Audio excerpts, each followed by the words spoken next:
5 régimes compatibles avec la science. Il existe plusieurs modèles d'alimentation dont les bienfaits ont été prouvés grâce à différentes recherches scientifiques. Voulez-vous les connaître? Découvrez 5 options dans cet article. Aujourd'hui, il existe une grande quantité d'informations sur les aliments à portée de main. Par conséquent, il peut souvent être difficile de savoir s'il s'agit de régimes compatibles avec la science ou, simplement, de régimes à la mode.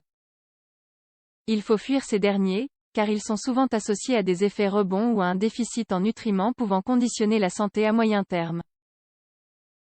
Nous avons cherché à travers des études scientifiques et présentons ces 5 régimes avec leurs bienfaits avérés: le régime DASH, le jeûne intermittent, le régime végétalien, le régime pauvre en FODMAP et le régime pauvre en glucides.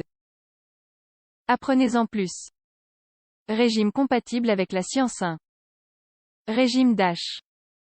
DASH est l'acronyme de Dietary Approach to Stop Hypertension, approche diététique pour stopper l'hypertension. Il est apparu dans les années 90 sous l'égide du National Institute of Health des États-Unis. Son but était de réduire le problème de l'hypertension artérielle qui touchait, à l'époque, un tiers de la population américaine. C'est un régime pauvre en sodium et riche en autres minéraux comme le calcium, le potassium et le magnésium.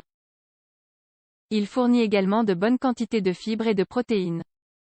Ce régime est riche en fruits et légumes, en lait et en produits laitiers faibles en gras. Il réduit l'utilisation de sel, la consommation de viande, de produits sucrés et de boissons alcoolisées. Il est à noter qu'il ne s'agit pas d'un régime alimentaire basé sur la quantité. Ce régime se concentre avant tout sur la qualité de l'alimentation. Différentes études scientifiques ont montré l'efficacité du régime DASH pour réduire la tension artérielle, par rapport à un régime américain typique pauvre en sodium. Ils ont également eu de bons résultats pour abaisser le taux de cholestérol LDL. 2. Jeûne intermittent 16/8. Un jeûne est défini comme l'abstention totale ou partielle de nourriture. Tout au long de l'histoire, cette méthode a été utilisée à des fins curatives. Mais aujourd'hui elle ne jouit pas d'une très bonne réputation. Le jeûne intermittent est un protocole diététique, selon un article publié dans la revue Nutrient, dans lequel l'apport quotidien total est divisé en une fenêtre de 8 heures, entraînant un jeûne quotidien de 16 heures. Une partie de ces 16 heures est consacrée à dormir. Ainsi, en retardant un peu le petit déjeuner et en avançant le dîner, il peut être facilement adapté à la routine quotidienne. Les directives diététiques pendant la fenêtre alimentaire doivent être saines et avec une quantité adéquate de nourriture. Cela signifie que vous n'allez pas manger moins, mais plutôt que vous allez le condenser à certains moments de la journée. Pendant que vous jeûnez, vous pouvez ingérer des infusions, du café ou du café avec un peu de lait, de bouillon ou d'eau. Le protocole de jeûne intermittent s'est ainsi avéré efficace pour perdre du poids et améliorer la composition corporelle. Des études et des revues ont également rapporté d'autres bénéfices métaboliques et cardiovasculaires qui se traduisent par une réduction de l'incidence de certaines pathologies. 3. Régime végétalien. De tous les régimes compatibles avec la science, le régime végétalien est sûrement l'un des plus connus. Bien que celui-ci ait des détracteurs et ait été au centre de certaines controverses, il ne fait aucun doute aujourd'hui que ceux-ci peuvent fournir un apport adéquat en nutriments et qu'il s'agit d'un régime alimentaire sûr. Preuve en est le document de synthèse sur les régimes végétariens et végétaliens de l'American Academy of Nutrition and Dietetics, qui précise que ce document a également été adopté par l'Association espagnole des diététistes nutritionnistes. De plus, selon une étude publiée dans la revue Nutrient, suivre un régime végétalien est associé à un risque moindre de certaines maladies telles que problèmes cardiovasculaires, diabète de type 2, hypertension, obésité.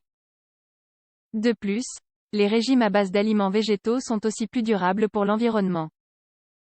Les régimes végétaliens excluent tous les types de produits d'origine animale, produits laitiers, œufs, miel, viande, poissons et crustacés. 4. Régime faible en FODMAP.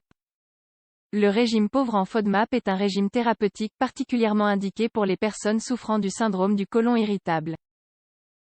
Ce n'est pas un régime qui guérit la maladie.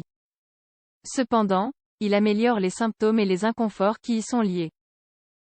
Le mot FODMAP est ainsi un acronyme anglais qui fait référence aux oligosaccharides, disaccharides, monosaccharides et polyols fermentescibles.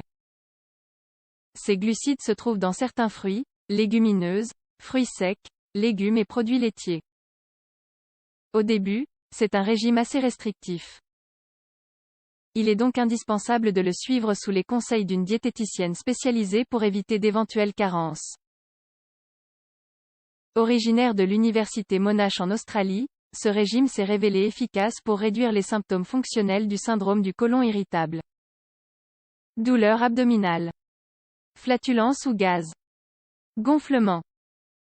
Constipation. Pour cette raison, il est déjà recommandé comme premier protocole thérapeutique dans cette maladie. 5. Régime pauvre en glucides.